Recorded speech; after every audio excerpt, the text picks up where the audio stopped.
అందరికీ నమస్కారం. ఈరోజు మీ అందరికీ నేను వినిపించబోయే కథ పడక కుర్చీ. రచయిత జె మాలతి గారు.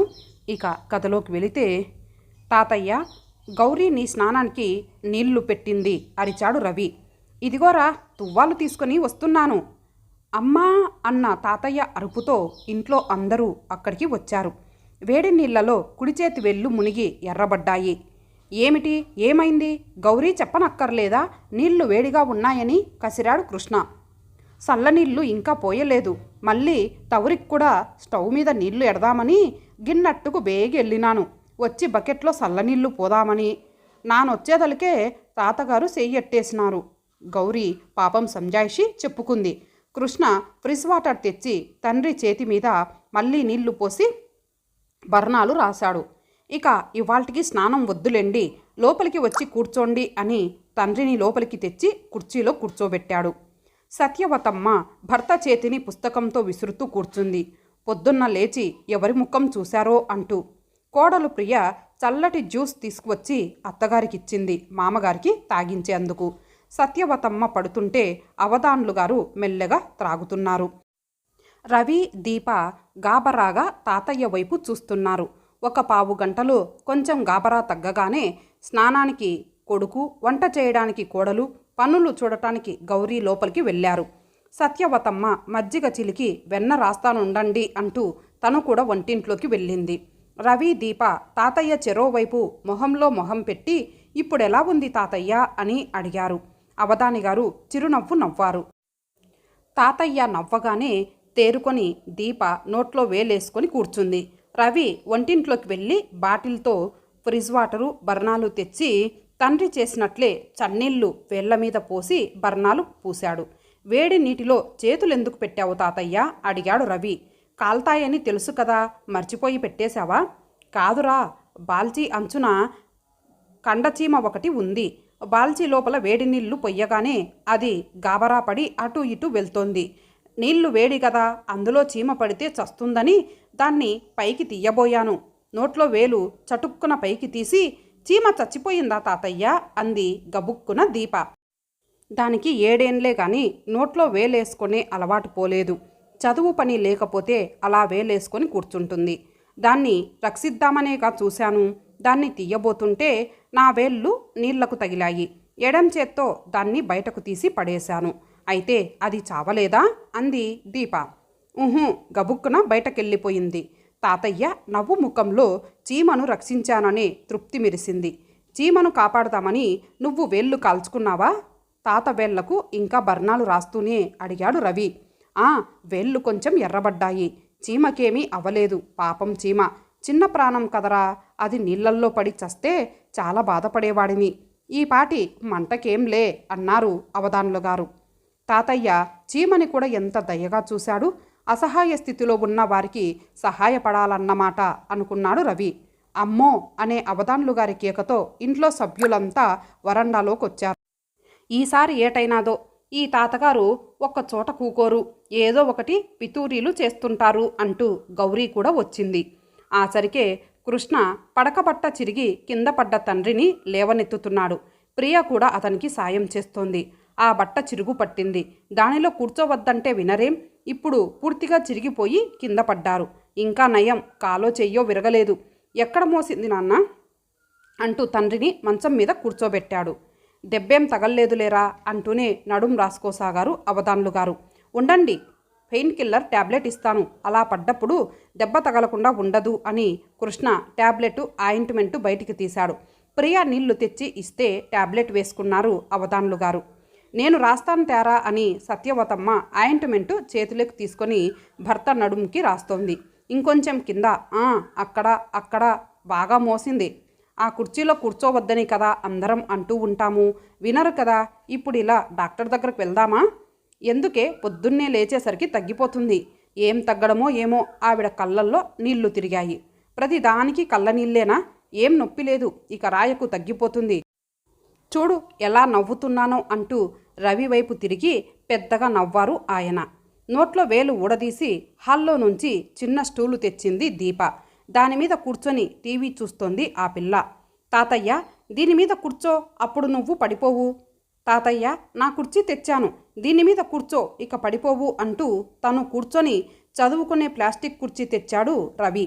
బంగారు కొండలు మీరు అందాక ఇలా మంచం మీద నిద్రపోతా, తర్వాత వాటి మీద కూర్చుంటా. ఒసే సత్యవతి, నువ్వు వీళ్ళకి ఏ చెక్కిలాలో చేసి పెట్టవే, తింటూ చదువుకుంటారు. మనవల మీద ప్రేమాతిశయం ముప్పిరి కొనగా ముచ్చటపడ్డాడు అవధానిగారు. సాయంత్రం టీవీ చూస్తున్నప్పుడు తన స్టూలు మీద తాతయ్య కూర్చుంటారేమోనని దీప ఎంతో ఆతృతగా చూసింది. కానీ తాతయ్య రవి ఇచ్చిన కుర్చీలో కూర్చోవడంతో బాధపడింది. తాతయ్యకు అన్న అంటే ఇష్టం కానీ నేనంటే ఇష్టం లేదు అని విచారంగా నోట్లో వేలు బిగించింది. అంత చిన్న స్టూలు తాతయ్యకు ఏం చాలుతుందే, కూర్చుంటే కాళ్ళెలా పెట్టుకోవాలో దాని మీద అన్నాడు రవి. ఓ అరగంట కూర్చున్నాక, ఈ కుర్చీలో కూర్చుంటే మోకాళ్ళ నొప్పులు వస్తున్నాయిరా, లాభం లేదు అని పైకి లేచారు అవధానిగారు. ఓ చేత్తో మోకాళ్ళు, ఇంకో చేత్తో నడుము రాసుకుంటూ. పదండి, గదిలో మంచం మీద పడుకోండి, తైలం మర్దనా చేస్తాను అంది సత్యవతమ్మ లేస్తూ. అన్నయ్య, తాతయ్యకి పాపం ఎప్పుడూ దెబ్బలేరా, ఇక మనకి కథలు అవి ఎలా చెప్తారు? ఓ క్షణం నోట్లో వేలు తీసి విచారంగా అంది దీప. ఓల్డ్ అయిపోయారుగా, ఇక మనమే తాతయ్యని చూసుకోవాలి. చూసుకుంటున్నాంగా, పోనీ తాతయ్య గదిలోకి పోయి చూస్తూ కూర్చుందామా? చూడటం అంటే అది కాదు, తాతయ్యకు ఏదైనా కావాలంటే తెచ్చివ్వడం, తాతయ్యకి కాళ్ళు పట్టడం అలాంటివి.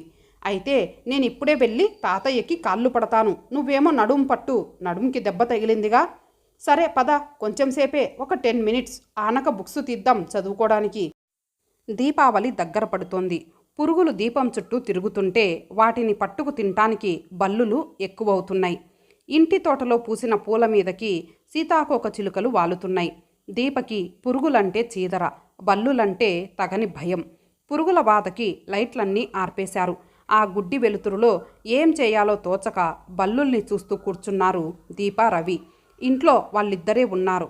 కృష్ణ ఇంకా ఇంటికి రాలేదు. వీధి కాంపౌండ్ అరుగు మీద కూర్చున్నారు అవధాన్లు గారు. అత్తగారు కోడలు గుడికి వెళ్ళారు. వెనక పెరట్లో లైట్ వదిలివేస్తే పురుగులు బల్లులు పోతాయి. అట్లా చేద్దాం. రవి లేచి పెరట్లో లైటు వేశాడు. ఎక్కువ పురుగులు అటు వెళ్తున్నాయి. ఎక్కడ నుంచి వచ్చిందో రంగురంగుల అందాల సీతాకోక చిలుక లోపలకు వచ్చి వాలింది. బల్లులు దాని కదలికలను చూస్తున్నాయి. ఒకేసారి 3 బల్లులు సీతాకోక చిలుకని వెంట తరిమాయి. అందులో చిన్న బల్లికే సీతాకోక చిలుక దక్కింది. ఎంతసేపో దాన్ని నోట్లో నొక్కి పట్టి ఉంచింది చిన్న బల్లి. చివరకు ఒక్క క్షణం దాన్ని పైకి తీసి సరిగ్గా నోట్లోకి తీసుకోబోయింది. పెద్ద బల్లి ఆ క్షణం కోసమే ఎదురు చూస్తూ దాన్ని ఎగరేసుకుపోతోంది. దీప, రవి ఇదంతా చూస్తున్నారు. దీప పరుగున వెళ్ళి, తాతయ్య, పెద్ద బల్లి అందమైన బటర్ఫ్లైని తినేయడానికి చూస్తోంది, రా లోపలికి చప్పున అంటూ తాతయ్య చెయ్యి పట్టి లాక్కొచ్చింది. అదిగో అక్కడ చూడు తాతయ్య, దాన్ని అదిలించు, బటర్ఫ్లై పువ్వులోకి వెళ్ళిపోతుంది అంది దీప. అది దాని ఫ్రే, దాన్ని మనం డిస్టర్బ్ చేయకూడదు అన్నాడు రవి. వాడు 7th స్టాండర్డ్ చదువుతున్నాడు. ఫ్రే అంటే దీప ఇంకా స్టాండర్డ్ 1 చదువుతోంది. బల్లి ఏం తింటుంది? అన్నం పెడితే తింటుందా? చి, బల్లి అన్నం ఎలా తింటుంది?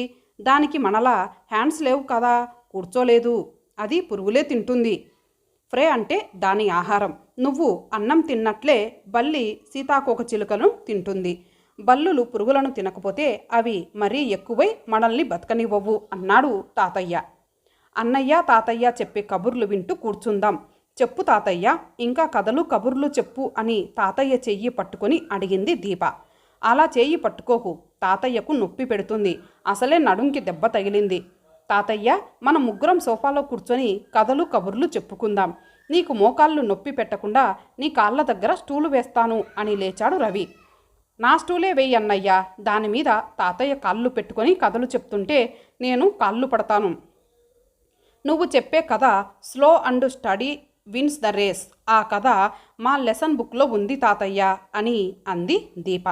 అరే, అయితే ఇంకో కథ మీ లెసన్ బుక్లోది నువ్వు చెప్పు, నేను వింటా అన్నారు అవధాన్లు గారు. అది వద్దు, భారతంలో కథలు చెప్పు అన్నాడు రవి. అవును తాతయ్య, నువ్వు కథలు చెప్తే నాకు రాత్రి కృష్ణుడు కలలో వస్తాడు అంది దీప. భారతంలోని చిన్న కథలు 2 చెప్పేసరికి తాతయ్యకి నడుం నొప్పి వచ్చింది. సోఫాలోంచి లేచిపోయి నడుం పట్టుకొని అబ్బా అని మూలిగారు అవధానిగారు. ఏం తాతయ్య, నడుం నొప్పా? పద, నీ గదిలో మంచం మీదకి తీసుకెళ్తాం. రవి, దీప తాతయ్యని మంచం దగ్గరికి దిగబెట్టారు. ఎంతకని పడుకొనే మంచం మీద అస్తమానం పడుకుంటే ఎప్పుడూ లేనిది నాకు నడుం పట్టేస్తుంది. అదీకాక నేను పేపర్లు పుస్తకాలు ఎక్కువ చదువుతాను. పడుకొని ఎట్లా చదువుతానే? మామూలు కుర్చీలో కూర్చుంటే నాకు మోకాలి నొప్పులు. నా పడక కుర్చీ నాకు కావాలి. పడక కుర్చీ బట్ట తెచ్చుకు వస్తానుండు. అప్పుడే వచ్చిన సత్యవతమ్మతో చెప్పి బజారు వైపు వెళ్ళారు అవధానిగారు. కృష్ణ పనుల్లో పడి పడక కుర్చీ సంగతి మర్చిపోయాడు. ప్రియ ఎప్పుడు వంట పిల్లల పనితో తలమునకలై ఉంటుంది. సత్యవతమ్మ కూడా పోనిద్దరు, ఎక్కడ కూర్చున్నా పోయేదానికి ఇంత గొడవెందుకు, అనవసరమైన రభస ఎందుకు అంటుంది. బజారులో అవధానిగారు కొంత దూరం నడిచి వాకప్ చేసేసరికి కాళ్ళు లాగాయి. ఎక్కువ నడవలేడు అతను. 70వ పడిలో పడ్డారు. తనకి వచ్చిన పెన్షన్లో 1,000 మాత్రం తమ ఇద్దరి మందులకని ఉంచుకొని మిగతాది కొడుకు చేతికి ఇస్తాడు. ఇవాళ రేపు ధరలవి ఎలా ఉన్నాయి? రోజు రోజుకి ఖర్చులు ధరలు పెరుగుతున్న కాలమిది. అవధాన్లు గారు ఎప్పుడూ నడవడానికే చూస్తారు కానీ రిక్షా కానీ ఆటో కానీ ఎక్కరు. పొదుపులో భాగం, ఎక్సర్సైజులోనూ భాగం అది. అవధాని గారు బజారులో తిరిగి వచ్చారు. చెప్తే వినరు. ఎందుకీ తిరగడం? 4 రోజులు అయ్యాక, డిసెంబరు సెలవులిచ్చి తీరుబాటయ్యాక కృష్ణే దానికి బట్ట వేయించి తెస్తాడు. కొంచెం సర్దుకుంటే సరే, కాళ్లకు తైలం రాస్తూ సత్యవతమ్మ అనునయించింది. మోకాలి నొప్పులతో పాటు నడుం నొప్పి కూడానంటే వినవేం అంటూ మరో పక్కకి ఒత్తిగిల్లారు అవధాన్లు గారు. పక్క గదిలో చదువుకుంటున్న రవికి వాళ్ళ మాటలు వినబడ్డాయి. తాతయ్యకి పడక కుర్చీ లేక బాధపడుతున్నాడు. పడక కుర్చీ నేను కొని తేగలిగితే, ఆ ఆలోచన రాగానే తన బుక్ రాక్ కేసి నడిచాడు. బ్యాంకు పాస్బుక్ చేతిలోకి తీసుకున్నాడు. అది తన పాస్బుక్. తన ప్రతి పుట్టినరోజుకి నాన్న తనకి 1000 రూపాయలు ఇస్తాడు. అది అప్పుడప్పుడు క్రికెట్ బ్యాట్ అని, బాల్ అని, ఫ్రెండ్స్కి గిఫ్ట్ అని ఖర్చు పెట్టగా ఎంత ఉందో చూశాడు. 1200 ఉంది. అంటే అందులో 2 ఉంచి 1000 తీసి తాతయ్యకి పడక కుర్చీ కొనవచ్చు. శనివారం దీప స్కూలు 9తో అయిపోతుంది. అది వచ్చి అమ్మ పెట్టిన అన్నం తిని సత్యవతమ్మ పక్కన పడుకుంది. స్కూల్ నుంచి రవి ఇంకా రాలేదేమని ప్రియ ఎదురు చూస్తూ టీవీ ఆన్ చేసింది. ఇంతలో రవి వచ్చాడు. దీపా దీపా అని దాన్ని లేపి వీధి వరండాలోకి తీసుకువెళ్ళాడు. అది కళ్ళు నులుముకుంటూ ఉంటే రవి దాని చెవిలో, దీపా, నేను తాతయ్యకు ఓ సర్ప్రైజ్ గిఫ్ట్ కొన్నానే, పడక కుర్చీ అన్నాడు. దీప నిద్ర ఎగిరిపోయింది. వావ్, తాతయ్య అని అరవబోయింది. అరవకు, గోపాల్ని కొట్టు మీద ఉంచి వచ్చానే. ఇంత కొన్నాక బండివాడు 60 రూపీస్ అడుగుతున్నాడే ఇంటికి తేవడానికి. నీ దగ్గర ఏమైనా ఉందా అని అడిగాడు. దీపకు అప్పుడప్పుడు నాన్న డబ్బులిస్తారు. బాక్సులో నుంచి తీసి లెక్క పెట్టింది. 65. హుర్రే అంటూ రవి సైకిల్ దౌడు తీయించాడు. ఎవరికి చెప్పవద్దని సైగ చేశాడు. తాతయ్య, నీకో సర్ప్రైజ్ గిఫ్ట్. కేన్ చైర్ బండిలో నుంచి దింపించి వరండా మీద పెట్టాడు. ఇదెక్కడిది? నాన్న పంపాడా? నీకు నచ్చిందా లేదా? కూర్చొని చూడు తాతయ్య అని తొందర చేశాడు. వాడి మొహం షర్టు చెమటకు తడిసిపోయాయి. కళ్ళు మాత్రం ఆనందంతో మెరుస్తున్నాయి. తాతయ్య పడక కుర్చీలో కూర్చున్నాడు.